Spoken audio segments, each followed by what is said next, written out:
Hello hi welcome to TMT vlogs.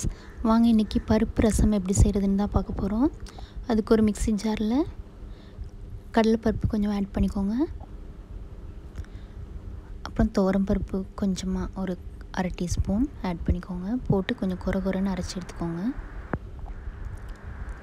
அதுலேயே ஒரு காஞ்ச மிளகா, 10 பல் பூண்டு, அரை டீஸ்பூன் ஜீரகம், அரை டீஸ்பூன் மிளகு போட்டு அதையும் கொஞ்சம் குறைப்பாக அரைச்சி எடுத்துக்கோங்க. உங்களுக்கு காரம் ஜாஸ்தியாக வேணும்னா காரம் ஒரு 2 காஞ்ச மிளகா கூட சேர்த்துக்கோங்க. நான் காரம் கம்மியாக போடுறேன். புளி தண்ணி கரைச்சி வச்சுருக்கேன். அதில் கொத்தமல்லி, கருவேப்பிலை, கல்லுப்பு, மஞ்சள் பொடி கொஞ்சம் போட்டு நல்லா கலந்து விட்டுக்கலாம்.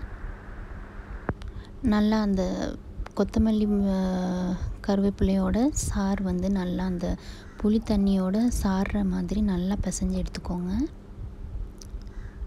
இப்போது நல்லா பழுத்த தக்காளி, சின்ன சைஸ் தக்காளி 2 தக்காளி எடுத்திருக்கேன்னா, நீங்கள் பெரிய சைஸாக இருந்தால் 1 எடுத்துக்கிட்டாலே போதும். அதை நல்லா மசிச்சுக்கோங்க இந்த அளவில். இப்போது ஸ்டவ்வில் ஒரு கடாய் ஒன்று வச்சுக்கோங்க. தேவையான அளவு எண்ணெய் போட்டுக்கலாம். கடுகு கொஞ்சம், நம்ம அரைச்சி வச்சுருக்க ரசம் மசாலா, அப்புறமா ஒரு காஞ்ச மிளகா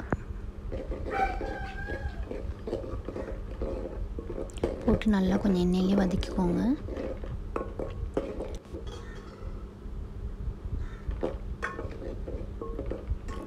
நல்லா வதங்கினதுக்கப்புறமா நம்ம மசிச்சு வச்சுருக்கோம்ல தக்காளி, அந்த தக்காளியை ஆட் பண்ணிக்கோங்க.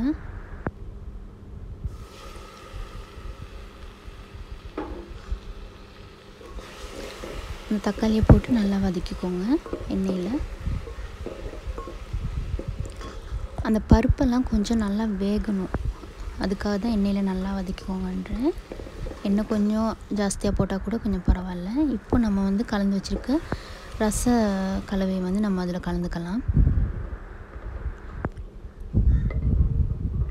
நம்ம எண்ணெயிலேயே பருப்பை கொஞ்சம் வேக வச்சிடணும்.